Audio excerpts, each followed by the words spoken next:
welcome to Lime Rock Park for the iRacing British Touring Car Championship rounds 4, 5 and 6 here on BSR TV with me, Chris Cohen.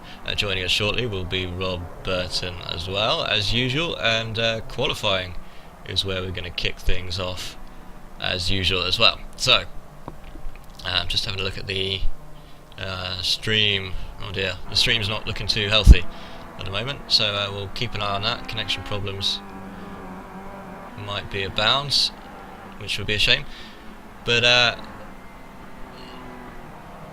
yeah, well, hopefully we're going out live anyway. I'm not really sure what's going on at the moment, but we'll keep an eye on it. There's not a lot I can do at the moment, but we'll keep going anyway.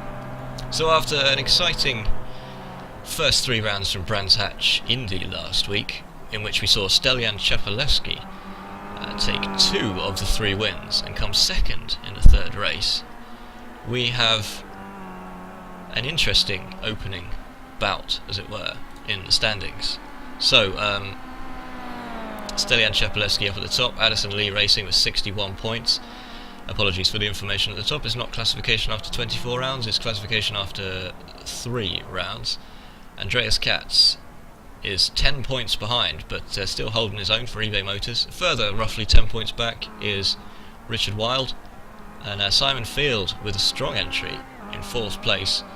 Robert Fagg in 5th, and Robert Fagg was the winner of the race last week, the final race of last week, of course. And Julian Janowski, Addison Lee, is in 6th place. Ellis Stevens, last season's champion, is in 7th after making a decent start, but I know one that he'll be less than impressed with at the moment.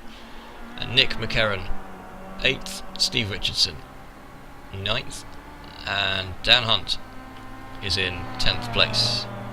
Coming down the standings slightly, new entry for RCIB Insurance Racing. Craig Burleson is in 11th place. Martin D. Christensen for Bianco is 12th, and that's a new team this season. Jerome Kaiser is also equal 12th. Scott Malcolm, another new driver. Good to see all these new drivers coming through so strongly. And Zoltan Osvath, another new driver, is 15th. Stephen McGarrity, who we saw a lot of, who was in a lot of action last week, 17th. Very impressive 17th place as well for Stephen Hefford, grabbing 6 points after an impressive 10th place finish in a race last week. Adam Terry, last season's runner-up as well, is only able to manage to get 6 points from last week's racing, so he'll want to improve on that. And Damien Harrison for Wicks Racing, 19th. And then Laura Bond, another new driver for Bianco, the new team, not new to the series, is in 20th place. So let's go on over to the track. Qualifying is in progress, and let's see how we're doing at the moment. 30-minute qualifying session as usual, don't forget. And Chapalewski has set an absolute blinder after only a few minutes of qualifying have really elapsed. He is on a 52.770. Cat 2nd, Terry 3rd, Robert Fagg 4th. Dan Hunt putting in a very impressive lap as well to take 5th, and David Burnett is 6th. Craig Ray 7th, good to have Craig back this week as well, and Nick McCarron 8th. And we've got a change of position here as Koba Lopez has entered the timing screens, and we didn't see him last week, of course. He was absent for whatever reason, but Koba Lopez is driving for Yuasa Racing this season after last season's drive with Team Club 44, has gone into 3rd place. And if I know anything about Koba Lopez, which I should do after having watched last season, is that he will not stop in this session until he is at the top of that board. So it'll be interesting to see what happens there, especially seeing as Chapalewski pipped Andreas Katz in last week's qualifying session to take the pole position by the narrowest of margins as well, and Katz was not pleased with that, couldn't beat him on the way to the pole position on the grid, and he ended up coming back 2nd on the grid, which hurt him in the end. So Damien Harrison for Wicks Racing, an impressive drive last week as well. We'll see what he can muster as he comes around this Very narrow, very tight track, not very long. Obviously the top lap times here are 52 seconds, so it's not going to take very long to get round, getting a lot of qualifying laps as well in the practice sessions. It's, the qualifying session being 30 minutes, of course. What that means is that if you've got a 30-minute qualifying session with a minute lap, you're getting a lot more laps than you do if it was a minute and a half or perhaps 2 minutes. So you get a lot more chances. And Chepelewski is still on pole, but Lopez has just entered second place. So Lopez just inside the 52-second mark, one of only 2 drivers, as well as Chepelewski, to be able to do that. And I'm just going to reset the timing information here, because the information I have is not correct. Let's see, that's a little bit better there. We'll get those positions back up on the screen. Oh, and just as I've done that, look at that, Richard Wilde has taken pole position here. Now we saw Wilde last time round as well at Brands Hatch. It was a very impressive drive in qualifying, and also very, very quick during the races, but was not incident free last time round. Obviously he's doing very well in the championship at the moment, but I know he'd like to do a lot better. I mean, the fact that Chepelewski took 61 points from the available points last week means it's pretty much as many points as one person could have taken. A few new drivers coming into the session for the first time. We'd like to welcome them here on BSR TV. Always nice to have some new entries. And if it weren't for new entries, people like Koba Lopez and Chepelewski wouldn't even be in this season at all. So Wilde there takes the pole position with a 52.742. One of those new drivers is this man, Hristo Oblev. Again, foreign names. I do hope I'm pronouncing it correctly, but feel free to correct me if I'm not. Coming down into turn 1, driving for Addison Lee there. He's on a 53.6, which is good enough for 14th. Makes a little mess of turn 1, and that will be the end of his lap. Tim Mawson for Jack Goff is new as well. Tim Mawson, the driver name, Jack Goff, the team name, of course. 54.1, that puts him in 23rd place at the moment. So going well. And it's the newly named team, shall we say. Another driver we haven't heard very much from is Martin Johnson, another new entry for Jack Goff. They're building up their team nicely. Currently 26th place. Not having set a lap time, which is why he's so low. We're actually showing the 36 drivers. 36 drivers here at Lime Rock Park. So with a 52-second lap, that is certainly going to be one interesting opening corner, and there's going to be no shortage of action out there on the track as well. So we'll see what happens here. Hopefully everyone can go around cleanly. It should be interesting to see what happens on the first corner of the first race, but even more interesting than that, don't forget we've got 3 races here this evening. So the final race of the evening will be reverse grid, and that's where the top 10 drivers get reversed, and that means that 10th place is on pole, but the fastest from the second race is actually starting from 10th. So that makes the first corner very, very interesting indeed. And of course, Lime Rock Park, the exit to the pits. The exit to the pits is very, very close to the first corner, and that first corner is monstrously difficult. The fastest entry of any corner on the circuit, and it makes it very difficult to slow down, especially if people are coming out of the pits and you've got to kind of pick your way around those guys as well. Now, hopefully we'll be able to go over to Marcus Naras, driving for KX Momentum, who has kindly agreed to let us know what it's like to go around a lap here at Lime Rock Park. He is currently in 22nd place on a 54-second lap. We will no doubt want to improve on that, but let's see if we can get a quick word with Marcus anyway. Marcus, how are you doing out there on the track? Not bad. Not as quick as I'd like to be, but certainly not a disaster. Well, thanks very much for volunteering. I know it's not easy to talk and drive at the same time, but you're going to take us through one lap of Lime Rock Park, just coming up to start-finish straight now. So take it away and give us an idea of what you're dealing with. Okay, so coming into turn 1, we're going to be up shifting into 5th as we cross the start-finish line. Brake as close to the number 2 marker as we can do, all the way down into 2nd. Keep it tight on the inside and follow the light tarmac round, getting set for the end of turn 2. Up a gear, straight back down again into 3. Unfortunately, a car tried to sneak up the inside then. A quick flick again waiting on the throttle, get the power down, up through the gearbox again into 4th. And a quick flick down again, feather the brake, feather the throttle, get it turned in, back on the gas, up the hill, and hope it sticks. If it doesn't stick, you have a big accident there. Again, just feather the brake, turn it in.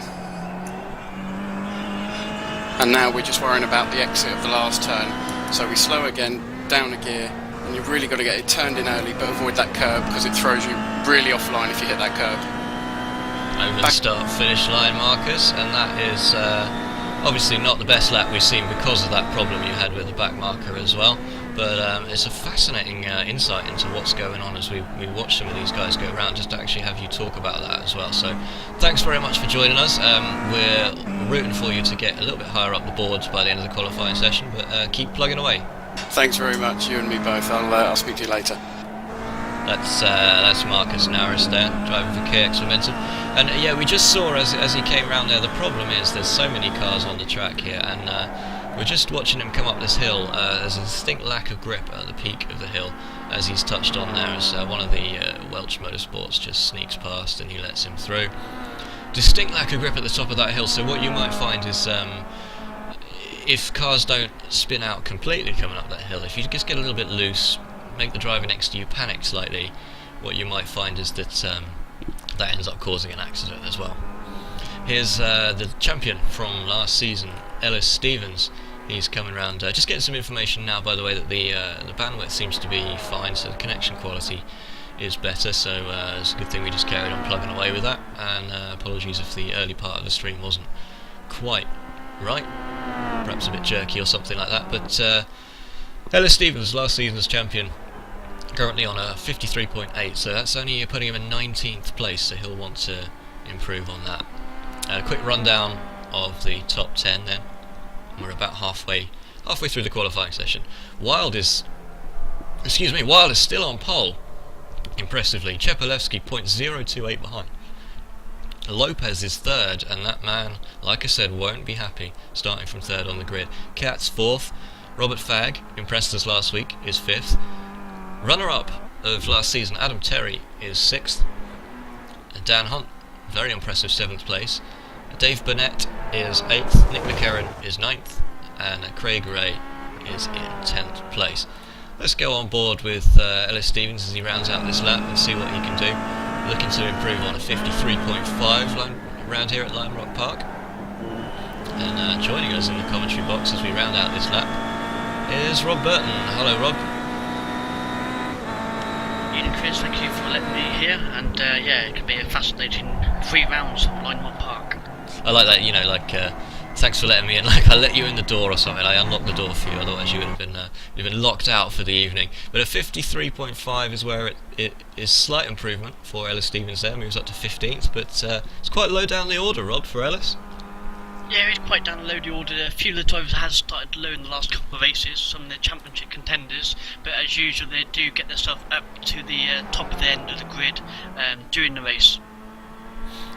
And just to let anyone know who's watching live on Twitch TV at the moment, there is a chat facility on Twitch TV, and we'll be trying to get some thoughts from some of these drivers after the qualifying and after the races this week. So it's qualifying in 3 races.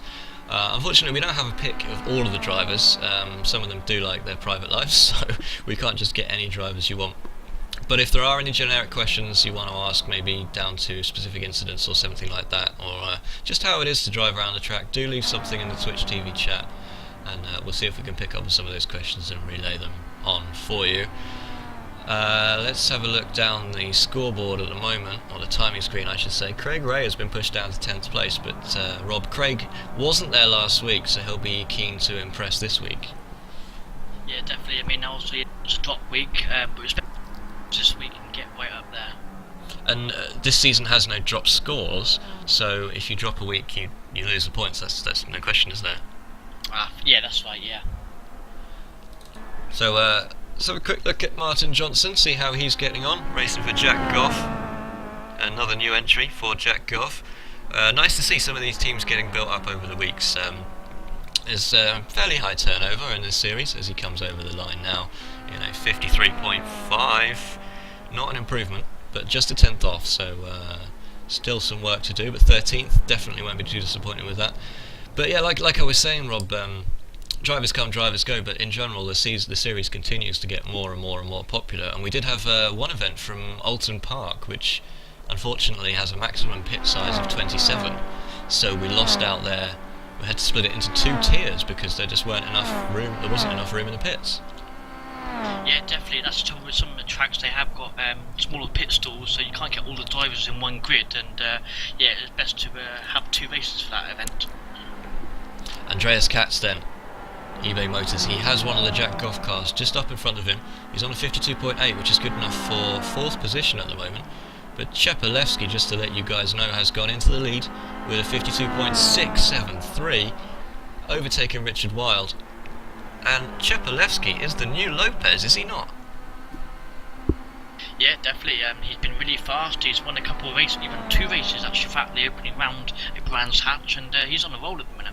So the most impressive result we saw from last season was Koba Lopez winning 2 races and then coming second in the 3rd race.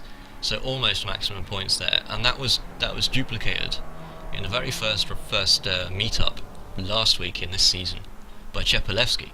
So there's 2 men who've done that now, Lopez and Chepalewski, and they are separated by just 0.117 seconds on the grid at the moment. But that upper hand is with Chepalewski at the moment. But Lopez has had a team change, Rob, so he's driving for the Yuasa Racing team this season. Oh, big impact from Stephen Hefford. That is gonna hurt. It's a good thing this is virtual racing and not real life. He is over the fence, off the track, over the tyres, and yeah, we'll definitely need a new car there. That was interesting, to say the least. Let's have another look at that one if we can. Sorry, no, we can't. Can't get that footage for you. Apologies. But yeah, big impact for Stephen Hefford. Yeah, talking about team changes, there has been a lot of team changes going on, and it's taken a lot of, well, us two anyway, a little while to get used to what teams are in and everything. Well, definitely, and I mean, last season Lopez was driving for a relatively new team. He was on his own for a while with Team Club 44. McCarran joined him, but was kind of equally paced because McCarran is very fast as well, in 10th place here at the moment, only half a second down on the top time. But how much of a difference do you think it makes for Lopez to be in a team, an established team, with drivers who are a bit slower than he is, but able to provide him that extra support? It can be an issue, but one thing I do find out with faster drivers been in your team, and I've been in that situation in other races as well, is that you get probably slightly better setups, get better advice from your teammate as well, and that might help towards the team performance. Yeah, definitely, and I think it's worth pointing out that this is a friendly series. There's no, you have no, there's no prizes on offer. It doesn't cost anything to enter it. It's strictly for fun. We do this for fun. We broadcast it for fun. Everyone in here races just because they enjoy it, and it's a good laugh to do it once a week, or however often it's run, because there is an off week. And that means that the setups are generally free and open, so people, they're not kind of like, this is our team, this is the Addison Lee setup, or this is the eBay setup, and no one else is allowed to have it. But having said that, there is that edge to be had just by having when you're starting on the grid, there's 2 cars behind you, they're in your team, they're not going to be taking you out, they're not going to be trying to barge their way past. That can have a difference, Yeah, definitely can have a difference, yeah. So we're looking at Hristo Oblev, has unfortunately just gone off there, but 18th place, Addison Lee, just coming onto the BTCC scene. And just highlights for me, the fact that it's called British Touring Car Championship, but it's not just about the Brits. There's a lot of people from the UK and Ireland in the season, but also Zoltan Osvath, Hristo Oblev, Koba Lopez, Andreas Katz, Stelian Chepalewski. I can roll off a whole load more, but these guys are not British, nor do they need to be to have a good time in this series. That's right. I mean, there are guys from Iberia, Germany, whatever it is, and yeah, there's a lot of probably about a quarter of the field there of other teams, and it's good to get outsiders into it, and they're enjoying the series as well. More drivers, and some of the guys there are pretty fast as well. And this man, Stephen Hefford, with an impressive 10th place finish last time round. Might interest you to know that this guy has built his own cockpit for iRacing. He's that into the game that there's some pictures on the iRacing forums of his cockpit build as well. It's built all out of wood and carpet and proper racing equipment, chairs and lighting and everything. Sound, speakers, bass, that kind of stuff. Looks absolutely the part. Very jealous of that. We don't have anything quite that fancy in the BSR TV studio, unfortunately, and I think it shows when you have good equipment, you're well motivated. You know, it does help. He was able to pull off a 10th, which was one of his best results last time round. Only 19th in the qualifying, but has destroyed one car, so maybe looking to pick up on that a little bit towards the end of the qualifying session. But this is one man who will be supporting Kobe Lopez as one of his teammates, and we've got about 8 minutes of the qualifying session left. So, I mean, what do you think of the? Is it possible to beat Chepalewski's time now? 52.673. Possibly from the likes of Andreas Cat, Richard Wild, Lopez maybe, but I think that's probably about it. It's going to be very, very tight at the front. And Zoltan Osvath, who actually only made one race last week, we didn't notice that in the commentary box, but he was absent from rounds 2 and 3. He did very well, didn't he? He qualified very well, and that's going to be a nasty one into the tyres, into the pit entry as well. Round he goes. That's the end of that car. But Zoltan Osvath was able to finish very well in the first race and didn't enter the other two, but only 17th on the grid. So, you know, might this just be one of his favourite tracks? Yeah, I mean, everyone has a favourite track, or certain tracks they're not good at. And to take another one, I mean, you got Robert Fag, who of course won a race as well, and he's a little bit lower this time, but some of the tracks suit other drivers better than others. So we're just having a look here at Scott Malcolm for KX Momentum. KX Momentum in the real sort of British Touring Car Championship, obviously a very successful team with Jason Plato. Not quite so successful last season in the virtual team, which is a shame. But you know, with some new drivers in, they've got a chance to make an impact. And there isn't a team championship, I must point out, but still, people will be keeping an eye on that kind of thing. Yeah, that's right. There isn't a team championship, but I suppose a lot of them want to work together as a team and try and finish the best they can for the team. But it all helps. And Scott Malcolm then coming over the line. Let's see what his time is this time round. 53.7, so 2/10 to make up to improve on his best time so far, but won't be too disappointed with that. He's in 17th place at the moment, another new entry for this season, starting at the beginning of Season 3. Hopefully we'll be rounding that one out as well. It would be good to see, just have a look at the stream again. We're going to some connection problems here. Hopefully it's not dropping out too much. Shouldn't be too much of a problem when we get going with the racing, but yeah, apologies if you're getting a little bit jittery or anything like that. It would be a big shame. Now, this man, Adam Terry, is currently on a 53.1, which puts him in 8th place, and that is ahead of Ellis Stevens, it's worth pointing out, Rob, but 8th place for the runner-up from last season seems fairly low.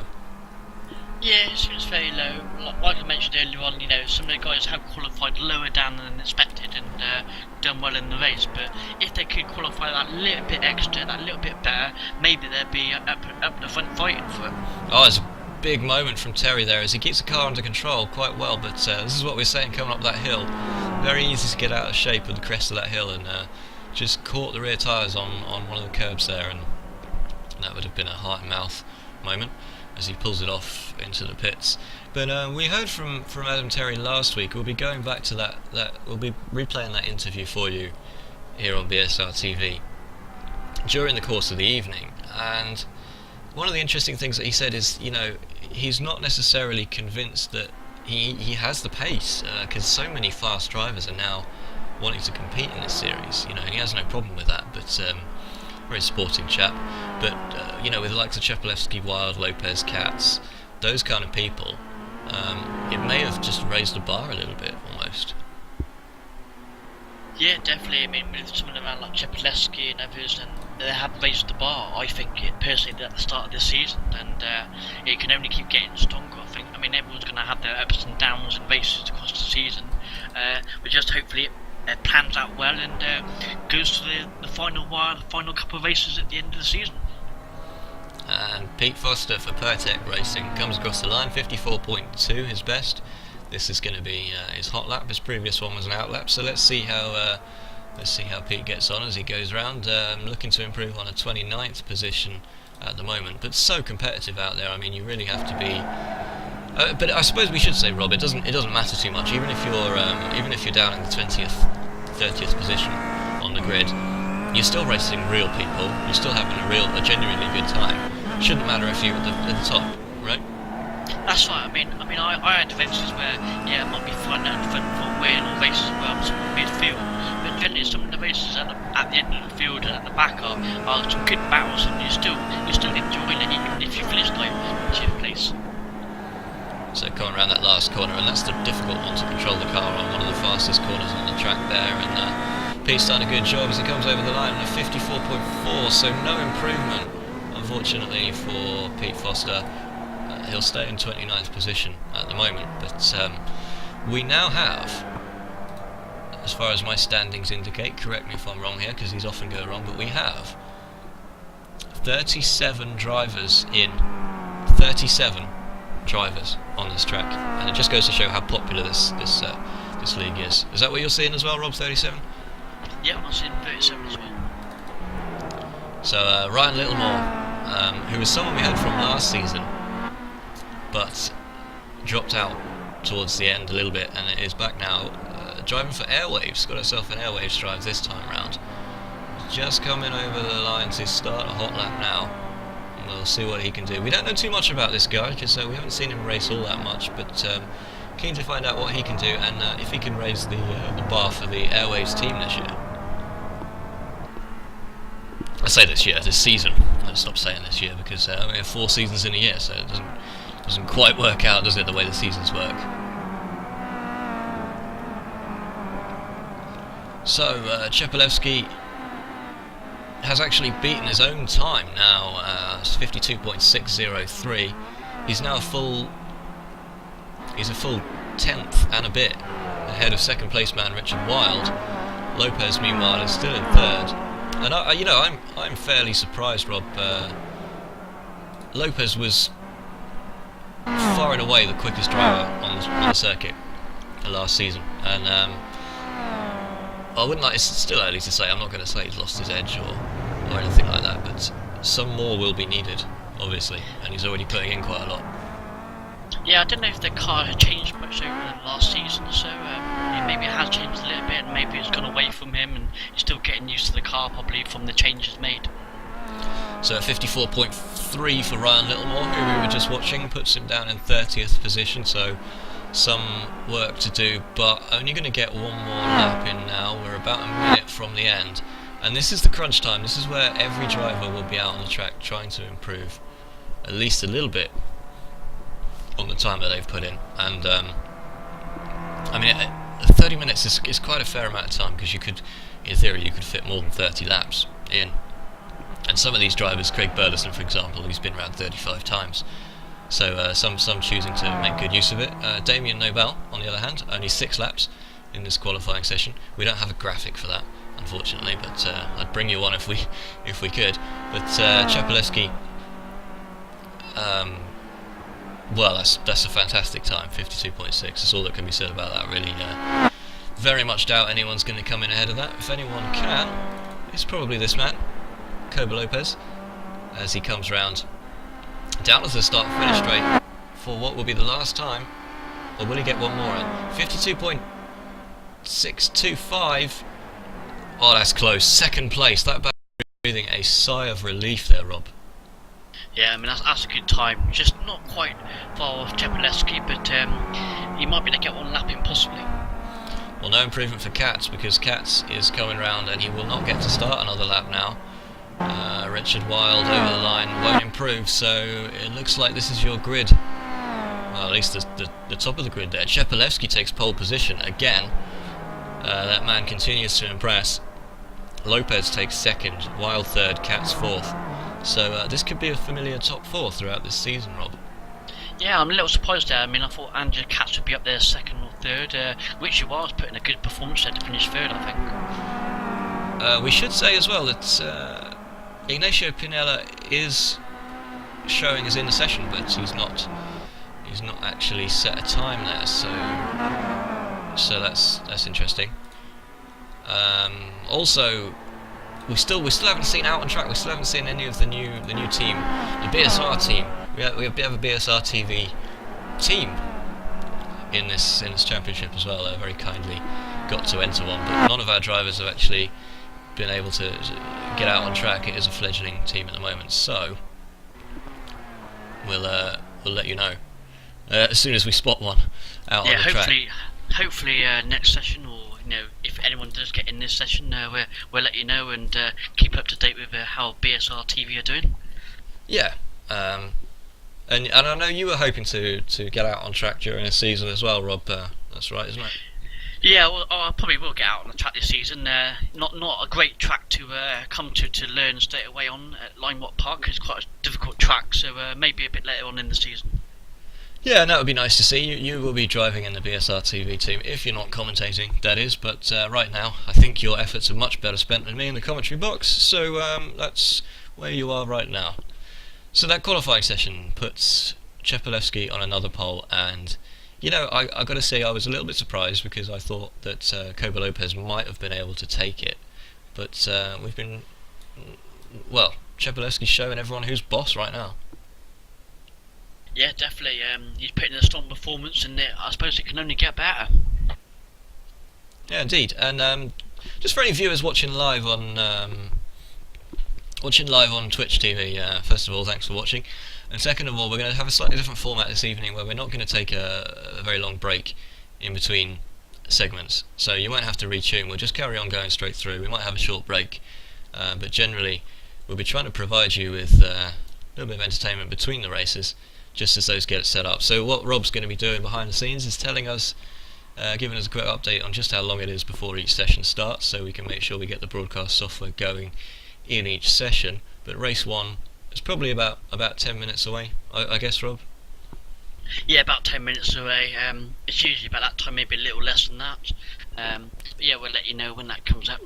So just to recap on the standings as it was coming into this session, then that's the wrong page. So let's start with the first page. Stelian Chepelevsky, our poleman, took 61 points, and Andreas Katz is a full 10 points behind in second place there. Richard Wild third, but we did have there were some, I say concerns. I mean, he's doing a better job than I could, that's for sure. But there's some consistency concerns for Wild, aren't there? Yeah, definitely. There's some consistency for Wild there, and also just to point out some of the incidents we had at the last race, for example, and that put a bit of a mess in some people's results there as well. So hopefully, going to be seeing some top racing at the front of the field as well from these guys. Simon Field, I didn't see Simon in the qualifying though, did you? No, I didn't either. I'm not quite sure. Oh, sorry, he was there. He's qualified 22nd. Interesting. So perhaps he joined late or something, because it's not like Simon to be that far down the field, especially with his impressive races last time round. Simon Field in 4th for Wix Racing, Robert Fagg 5th, Julian Janowski is 6th, Stevens is 7th, McCarran is 8th, Richardson 9th, and Daniel Hunt rounds out the top 10. But Rob, already 45 point difference between 10th place and the lead is quite substantial. It is, yeah. With 3 races gone, we're into the 4th race now. There's still a lot of points to play for, still a long way to go in the season. And last time out, we got to have a quick word with Adam Terry. Now, this was the man who was involved in that epic championship battle between him and Ellis Stevens, which came right down to the wire, which came right down to the very last race of the season, and we honestly didn't know what was going to happen. In the end, it just wasn't Adam Terry's day. He ended up with some disastrous luck. It ended up being very well. It was difficult to watch. It must have been even more difficult if you were Adam Terry. But great news for Ellis Stevens, because it gave him the championship. Not to say he didn't deserve to win it on his own merit, because he certainly did. And last time out we got to speak to Adam Terry, so here's a recap.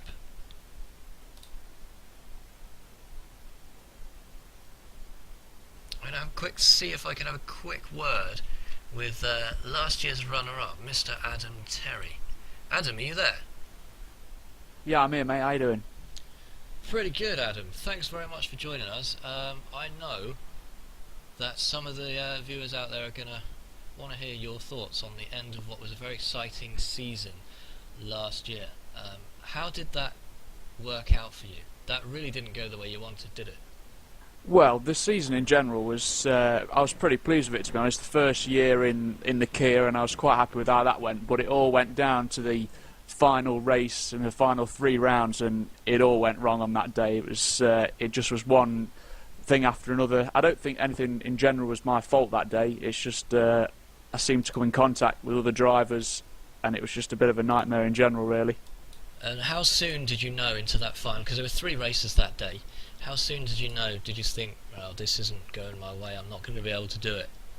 Well, I certainly was feeling the pressure come the last race, and I think I can't remember exactly how it went, but I ran into a bit of trouble again, and I could see that Ellis was in a position where he only had to finish to win the championship, and it turned out that that's the way it went. And were you aware at the time, because we were aware of him actually disconnecting. He lost his connection halfway through that race and managed to somehow get it back before he went over the finish line and didn't lose a lap. But is that something you were aware of during the race, or did it not factor? No, I was not aware of that, to be honest, until he told me after, but you know, I wouldn't want anyone to disconnect and it decide a championship, so I'm glad that he managed to keep his connection, and he deserved it overall. And a new drive for you this time round, Adam. A new team. You're hoping to put the DynoJet Ghosts behind you this season. Hoping to perhaps take it this time? Well, there's a lot of competitive drivers this year, and to be honest, I think my qualifying position probably reflects my talent. To be honest with you, I think that, to be fair, my sort of strength is consistency. So we're going for sort of top 5s, and we'll see what happens. It's a long season, and we'll see how it goes. And thanks for joining us. Yeah, thanks very much, Chris. Take care.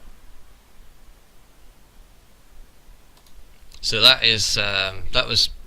I was speaking to Adam Terry last week. Thanks to Adam for joining us, providing us with that little insight into the end of last season, Rob. As far as I can see, we're not quite ready to go with this session yet. That's round 4 from Lime Rock Park, if I'm correct. Yep, that's right. Yeah, I'm still checking it. So in the meantime, why don't we have a little recap on exactly what happened at the end of last season, because it all came down to one corner on one particular lap of one particular race, which was the first race from Brands Hatch at the end of last season. I think we were talking about, weren't we, I think it was about 18 points that Ellis Stevens needed to make up to overtake Adam Terry to take that championship, wasn't it? That's right, yeah. And down at Druids on the very first lap, have a look for yourself. You can see Lopez just gets a little bit out of shape there, and he's off into the barriers, and I never thought I would see anything like that, and then it's just all hell breaks loose as you've got about 35 cars all stacking up behind him, and for some reason decides to reverse down the track, which didn't really help, probably wasn't the best idea, but without realising it, Lopez probably set in motion the end of the season for quite a few people, and this is the view from Lopez's car, and we know he likes to ride with a very low wing, gives that back end the loose kind of feel that he likes to put in, and kind of get the oversteer that would normally be absent from a front wheel drive car, but you can see down the straight he's no control over the car at all, and then as soon as he gets on the brakes it's out of control, and well, that's the view he's faced with as we come down the start-finish straight. Dear. Yeah, and then obviously getting back on the track from there is very difficult, wasn't exactly very clean, and then from the point of view of Adam Terry, starts, about 10th on the grid, so he's got some spaces to make up, but they do get away cleanly through Paddock Hill Bend here, the first right-hander that you see here. Just gets a little bit close to one of the Pertex here, but keeps it nice and tidy. And actually manages to stop the car, and then gets taken, you can see, just gets the bump from behind. He's backwards, he's sideways into another car, and now he's facing the wrong way with about 20 cars behind him, trying to turn around. I think the car's probably too damaged to carry on at this point, Rob. But it's not good news. We'll take a quick look from the point of view of Ellis Stevens as well, because this for me is the difference. Ellis quite good at getting away as well. You can see that he's given these other cars a good run for their money and decides to take it easy. And there's Terry just on the outside there, you can see, in the white car there. And watch what happens next, because he is, I've got to say, is some fortune and some providence there, because he knows he needs to keep it out of the way. And I think that was the difference, Rob. Honestly, I think that if Stevens had been caught up in that first corner incident, I think we might have been looking at a different result to the season. Oh, definitely, yeah, definitely. So let's have a look, just to give you some idea of exactly what kind of problems you've got to deal with when there's 35 cars going down to Druids on the first lap of this collision. We're just going to have a look at this from the point of view of Pete Foster. Just coming around the first corner now. It didn't get a good start, Pete, but he knows he's quite far back and he's happy just to pick his way through the field. Just really right on the anchors here. Manages to get it stopped in time, but there's nowhere to go. You just have to stop in the middle of the track, and I think that really does just go to show, there's a big collision in front of him. Even though he's been really careful, one of the Welsh Motorsport cars gets sideways in front of him. Absolutely nothing he can do there, And just goes to show you can do everything right. A bit like Adam Terry, really, did everything right, didn't collide with anyone, didn't go in the back of anyone, still got taken out. And just to show you some of the carnage, we've got a video of Simon Topham on board. Sorry, Simon, to re-show this, but this is the reversing Lopez on your right there. Just into the side there. Looks okay. So he carries on. It's totally not okay, and that's a big impact. Rolls the car over. End of Simon Topham's race, unfortunately. So interesting season, definitely. Rob, and really one that sparked off a huge amount of popularity amongst the iRacing community and sort of, I wouldn't say everyone, but a lot of people now want to get involved with this, don't they, and just be a part of the British Touring Car season, which is great to see. It's good to see more drivers from across other parts of the world joining in and watching on BSR TV here, and I think it's just the way we've been commentating on it and showing it to the people out there. It's a very good, fun thing to be in.